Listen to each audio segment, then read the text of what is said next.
Hey everybody, Fallout here, and today I'm giving you my entire guide to every VoG raid challenge all together in one video. Timestamps up on the screen right now. Click the like button on today's video to stick it to anyone else out there who decided to stretch this content into 5 different videos.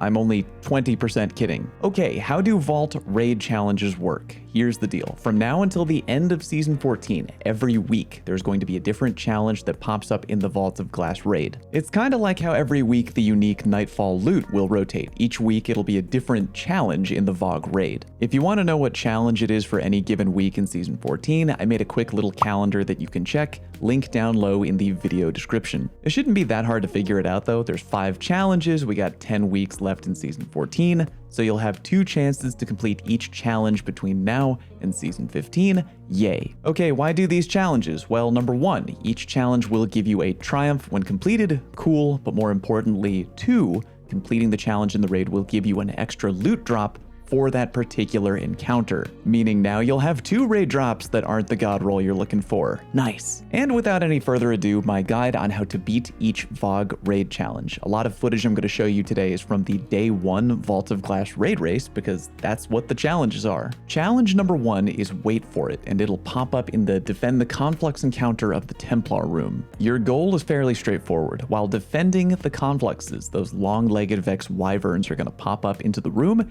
and try to hurt you and sacrifice at the confluxes. In order to beat challenge number 1, you can't kill any of the wyverns until they begin to sacrifice themselves at a conflux. If you kill any wyvern before they begin the sacrificing process, aka starting to slowly dissolve away at any conflux, you will fail the challenge. Advice on how to beat this particular challenge: weaken, don't kill, but weaken the wyverns as they make their way to a conflux. Remember, as long as you don't kill them before sacrificing, simply weakening them and chipping away at their health bar is totally fine. While chip damaging the Hydras, I would tell you that once they reach their 3rd health bar, leave them be until they begin sacking at the conflux. Then unleash hell and finish them off. When dealing chip damage, I would highly recommend you avoid using weapons like Wither Horde or Anarchy. Using those weapons to chip damage weaken a wyvern is kind of a recipe for failure, because if you weaken them too much and then tag them with the Wither Horde by accident, yeah, they're just gonna bleed out and die before reaching the conflux, and you will fail. Try to weaken them with regular, good old-fashioned weapon fire. When it comes to finally killing the wyverns, supers can help out a lot too. Again, you want to think burst damage overall. Golden Gun, Nova Bomb, Chaos Reach, Falling Star Thunder Crash,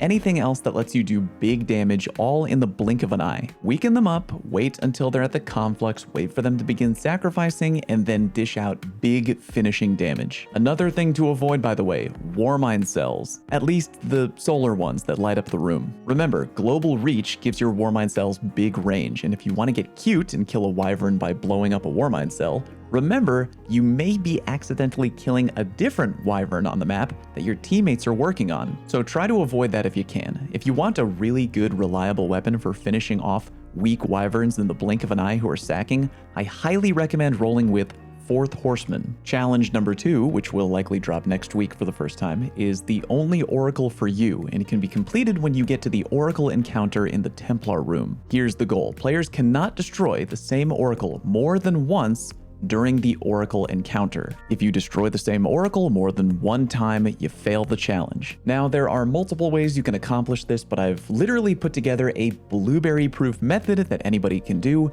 even if every Guardian on the fire team has duct tape over their mouth and can't talk, which IMO, depending on your fire team, could be a better raiding experience overall. Check out the Oracle callout map that I used for the original D1 refresher guide. A quick reminder that there are 7 Oracles total and 5 waves of Oracles that need to be shot and broken. What we're gonna do is a rotation system. Each Guardian starts off positioned at one of the Oracles, being only responsible for the one Oracle that they're standing at. When that wave of Oracle breaking is over, each Guardian will rotate 1 position clockwise, regardless of if you shot an Oracle or not that wave. For example, let's say you start off at Oracle L1 for the first wave of Oracle breaking. When the first wave of Oracle breaking is over, regardless of if you shot Oracle L1 or not, you are now rotating clockwise to Oracle L2. So far, easy, right? Well, there's one additional step you gotta remember. because there are only 6 Guardians and 7 Oracles. When you rotate clockwise, and when you first position yourselves at each Oracle, nobody on the fire team ever is going to position themselves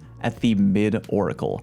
Ever. That does not count as a spot that you can rotate to. The person responsible for shooting the mid Oracle is going to be whatever Guardian is positioned at L1. So if you're standing at the L1 area, you're responsible for shooting both the L1 and mid Oracles if they pop up, but that whole area is just one rotation. For example, if you're a Guardian standing at Oracle R1 for the first wave of Oracles, when the first wave is over and it's time for you to rotate clockwise, you rotate not to mid, but you rotate directly over to L1. You just happen to also be responsible for shooting the mid Oracle if it happens to pop up during that wave. So really the rotation order is going to look like this. Rotate clockwise, but no one ever rotates to the mid Oracle. Whoever is at L1, you just watch the 2 Oracles while you're there. Trust me on that, by the way. If you want to do a strat where you rotate to every position, including mid, you can, but keep in mind there are going to be situations where, depending on your Oracle RNG, things could get messy and it turns into a game of, oh, but I already shot that Oracle. Make things easy on yourself, use my map and rotation system, and you can do it even if nobody talks to each other. Easy. Challenge number 3 is called Out of Its Way and will probably be the easiest challenge for a lot of people out there because the challenge is to never let the Templar teleport during the boss fight even once. I feel that'll be really easy because for the last few weeks, a ton of fire teams out there have been farming the Templar ruthlessly with Anarchy and Double Slug Shotgun, not letting him teleport anyway. If you want to check it out, I have an entire video dedicated to the Anarchy Double Slug Shotgun Templar farm. The entire encounter should take your entire team about a minute with the right loadout. Link to that video in the top right corner now. TLDR, nuke the Templar with a high DPS loadout from up close, stand on the little ledge in front of him, and go to town. Whoever's holding the relic, make sure to fly around the map and keep an eye on the 4 locations that the Templar can teleport to. Go there and block the teleport, keeping him in place. GG, challenge over. Check out the other video if you want more detail than that. Challenge number 4 is Strangers in Time. It pops up during the Gatekeeper encounter in the final boss room before your fight with Atheon.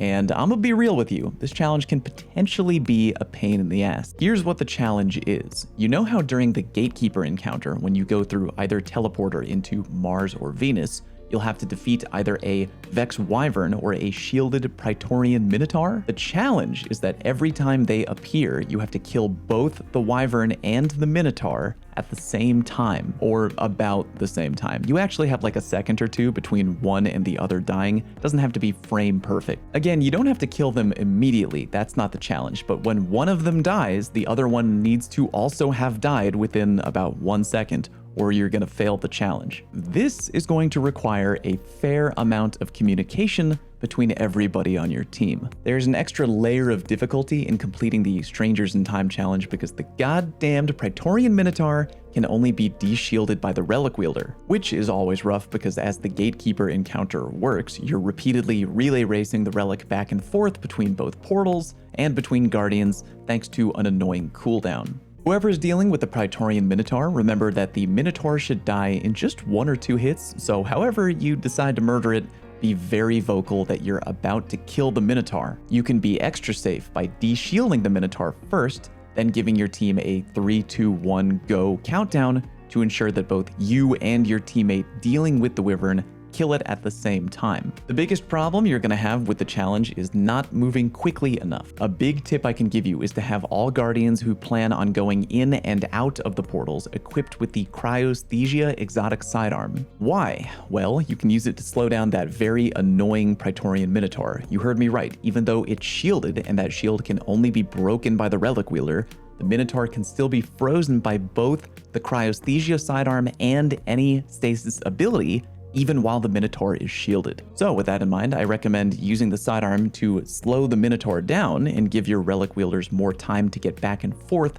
through the portals. Remember to weaken the Wyvern as much as you can, then wait for the Minotaur team to do the 3, 2, 1, go countdown, kill both at the same time, and keep doing that over and over until you complete the challenge. I believe when you get to the final conflux out in the throne room, you no longer have to worry about timing anymore. The final challenge, challenge number 5, is Ensemble's Refrain. Thankfully, this one is much easier than the Gatekeeper challenge. To complete Ensemble's Refrain, when 3 Guardians get teleported away to Mars or Venus during the Atheon fight, each teleported player can only destroy 1 oracle in each wave of oracles. Not too difficult, right? As long as every player on your team knows every oracle location, and again, there are only 6 total for Atheon, you should be in the clear. Because only 1 Guardian can only shoot 1 oracle per wave, that means whoever is on relic duty needs to make sure that when the time comes, they drop the relic, shoot one of the oracles, then pick the relic back up again. To make things easier, you should probably do a set order.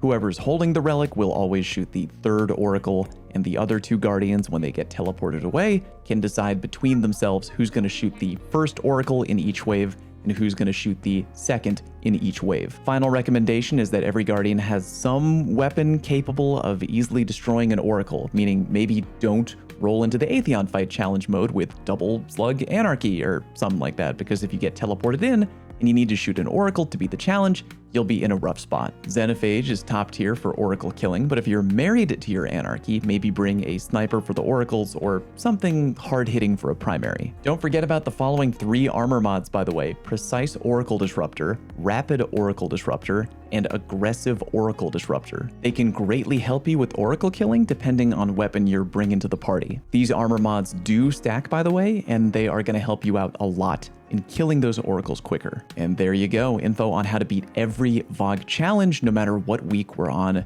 in Season 14. If today's video gets enough likes, I'll think about putting out a video on how to earn the Fate Breaker seal, aka how to beat every VoG-related triumph, if that's something y'all want. Big shout out to my patrons in the Mom Get the Camera tier and the Long Barrels Only tier.